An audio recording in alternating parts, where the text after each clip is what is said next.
Hello everyone, it's Barry here. Welcome to My Virgin Kitchen. I hope you are well. I am your self-taught host, inspiring you to cook, laugh and learn in the My Virgin Kitchen umbrella. Ella. So recently I did a video recipe for Dr. Pepper pulled pork, and boy have you guys, all of a sudden I remember the good old days when you used to go, well done Barry, that was great. And now you guys have basically turned into Gordon Ramsay's Twitter field, right? You know, I love what he does there, but you guys are just like, well, I would have let it simmer a little bit longer, I would have added salt, I would have added seasoning, blah blah blah. That's great, but the main aim of the channel is for me to inspire you to cook, and ultimately, fingers crossed, like these pictures here, when you try my recipes, they look better. So that's just, however, the fact that you're doing it, the fact that you're cooking in the... Shut up. Today we are making Coca Cola ham. And I had loads of requests for that off the back of the Dr. Pepper video, so I had to do it. You can actually make this in a slow cooker, aka a crock pot, which you guys are raving about. You want to see loads more recipes like that? I will oblige. Or you can make it in a gigantic pan like that, which also doubles up as a nice hat. Ugh, I just washed it. I'm gonna have to wash it again. The method and ingredients are super simple. In fact, the hardest bit is waiting for it to cook. So without further ado, the full method and stuff is on myvirginkitchen.com, but you might already be inside it. So hi, if you are, let's do it. We're gonna come in a little bit closer, but this is our deep and again, doubly washed pan with the pugs. Kind of looking on, or are you scratching? What are you doing there, Amy? All right, just doing your thing. They'll probably go in a minute, so let's come closer. Alrighty, boom, check that out. This is unsmoked gammon or ham joint. Amazing. And the fat is still on it, we're keeping it on today, but on the pulled pork, I didn't do that, and a lot of you guys were like, no, you should have kept it on for more flavour. No, that was my choice, all right? Sorry, but it did taste amazing. Now this might look a little bit weird, but we're just gonna dump a carrot in with it. This is an onion that I've just torn before your very eyes in half. 2 bay leaves, and a stick of celery that was so big I wanted to snap it in half anyway. We're gonna grind on some pepper just in there. We could rub the ham if we wish, but no doubt some of you in the comments would tell me to do that anyway. You could also just stick peppercorns in there too. A cinnamon stick for a little bit of a spicy edge in there. We're gonna... Well, that was awkward. I started talking about my cinnamon stick and then the mic cut out. So I've put some batteries back in it. Good job I spotted that, otherwise it would have been, for the whole video, I had to dub it like some of those old school kung fu films. Oops, this is how I did it.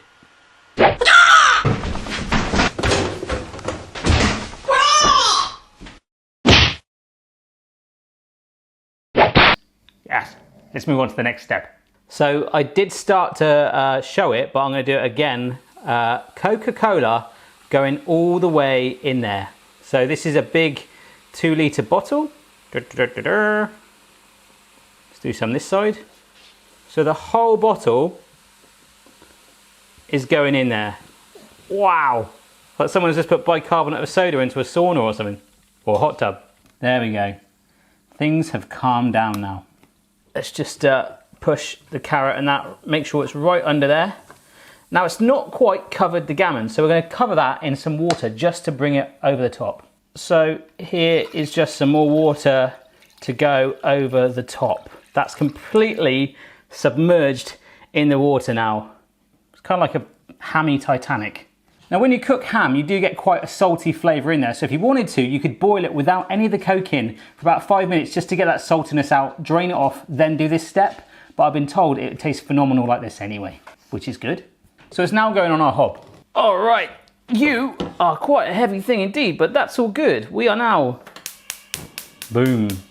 We're gonna bring it up to a simmer. All right, you can see Boston in the background there looking keen, but there it is. It is just starting to get to a simmer. Shouldn't take long because of the syrupy sugariness in there. And then we gotta wait. Yeah. Look at this, folks. Working on a Sunday, we are doing some Coca Cola ham. I'm finding it really therapeutic at the moment just to prod and poke all the other ingredients that are in there with the ham. This is on a medium heat at the moment, and I forgot to say this is a 2.5 kilogram size ham. Anything 2 to 3 kilograms should be, you know, about 2.5 hours what we need. We're not going to put a lid on it. We're actually just going to rest the spoon across once it does get to a simmer, because I believe that's a cooking hack where it won't spill over if you leave the spoon like that for some reason. Hopefully one of you can leave me a comment down below as to why that is true. Or if it's not true, I guess we'll find out. It's kind of resembling to me right now the little scene from Jurassic Park with the water on the dashboard. The old Jurassic Park, you know, the good one. There's little ripples appearing. Not sure if the microphone picked that up, but the ice cream van has just gone down our road.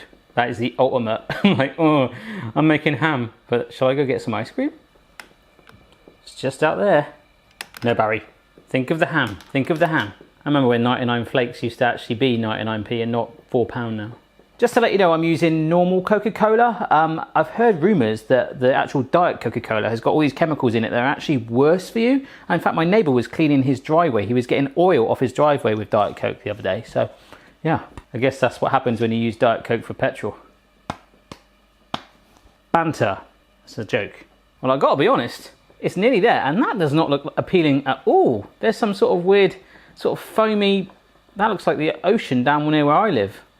It's all the bits of spices and pepper coming to the top. But we'll stick with it, folks. There we are then. It is now at a lovely steady simmer. Do keep your eye on it, and if it does, as I say, start to expose the ham, just pour some water. Pour some water over the top. I don't know why I stuck my hand by that then, that actually hurt. Basically just make sure your ham's covered all the time.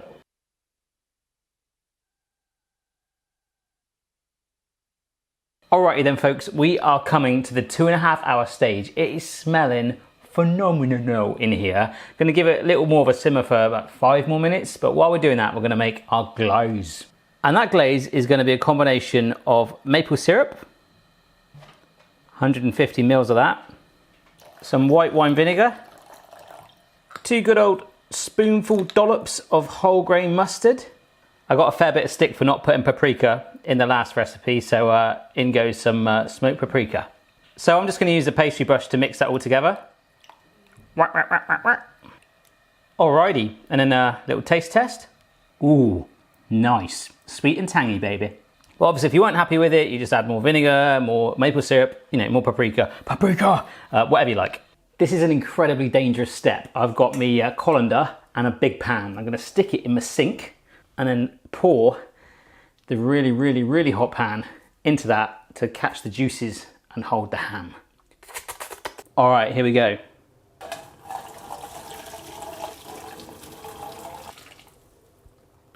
Ooh, look at the colour of that. So with that leftover juice, with the celery, the onions and the carrot in there, we've probably got the potential to make a really weird stock, but it's not about that today. Although I probably will make that.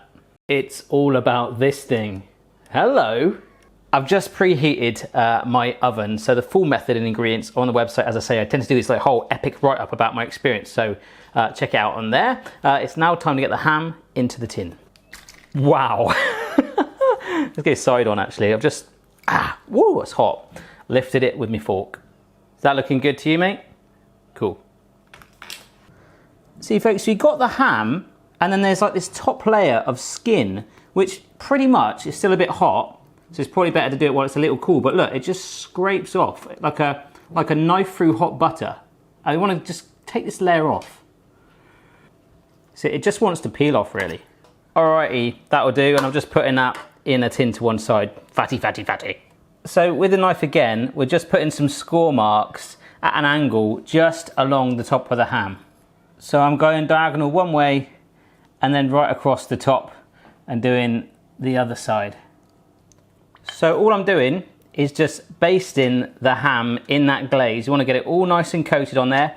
Let any of the seeds from the mustard just sit in there, any of the cracks that form, and just really sort of gloss it up. Make sure to really concentrate on the fat for the moment. All right, brilliant. This is now going in the oven for around about 15 to 20 minutes. That will really start to get the top going. Yes! Good times. That's just an initial layer of the baste on there as well. We've got quite a bit left, at least half, so we're gonna pour the rest on after that 15, 20 minutes. Alrighty, that has been 15 minutes. It's starting to crisp slightly on the top, but it's time to get the rest of the baste on. So we can just pour this on if you want. Just let it slide down it. Oh my gosh. Let it just sit and grip. But any of it that droops off, what's going to happen now, we're going to put it back in the oven for about 25 to 30 minutes. And then every sort of 10 minutes, I'm going to baste it, work it back on the top. Okay? So back in the oven. Can I just get an exclusive interview and ask if it's smelling all right? Thanks, Amy. Boston? No, you're Amy. You're still Amy. So every 10 minutes, we're taking it out, scraping up the juices with our brush, and just basically rebasting it. And we're actually going to do this right at the end as well, once it's fully cooked. So do this 2 or 3 times. So total cooking time of about 25 to 30 minutes, and I'll show you what it's like. And back in it goes. It's time to get out the oven. It has had 4 or 5 really, really good bastes, and it's thickened up an absolute charm. And more importantly, I'm going to shut the oven because it's absolutely roasting in here. You can see how much the baste has thickened up and sort of caramelized, but we're going to use that one more time. So just let it stand and relax for 5-10 minutes now. Baste it, and then we'll slice it up. All right then, folks. Oh, you know the crazy thing is, I know that this is going to taste nicer once it's cold overnight, but I'm just taking a big wedge out of the side because I want you to see the colour. Oh yeah! Look at that! Excited face. Yeah, so you'd like a slice like that at a carvery, wouldn't you? But let's just go a little bit thinner now. That is a thing of beauty. So what I like is now we can just get a buttered sesame bun and just grab some of the ham. I mean, look, this is just one bit, and like it just tears apart like that into threads. So we could like break it up if we wanted to, like the pulled pork, but just chunks like this, just going into our sandwich is going to be so, so good. Make sure you try and get some of the glazed bits as well. They're going to be the best bits, full of sweet flavour. Oh, but it just tears apart like that. It is super, super tender. And there's my lid on top. An amazing ham sandwich coming right up. Don't forget, once it's cooled down, if you don't want to eat it all, you can freeze it. This is being eaten right now. You know what? It's Father's Day right now, so maybe this is a sign. Time to dine. Oh my God. I'm not sure if it's the fact that it's still slightly warm, but it's so super soft and tender, and that was what I was told was the main thing of using the Coca Cola. It really softens it up, and there's a real nice sweetness and smoky vibe and caramelization going for it. I absolutely love it. So if I can make that, absolutely anyone in the world can. Remember, I'm self-taught, so I want to see you have a go. If you do try it, don't forget to send me your pictures at My Virgin Kitchen. Let me know down below what recipes you want to see next, and remember to subscribe for regular recipe videos and food fun. See you next time. You must try this.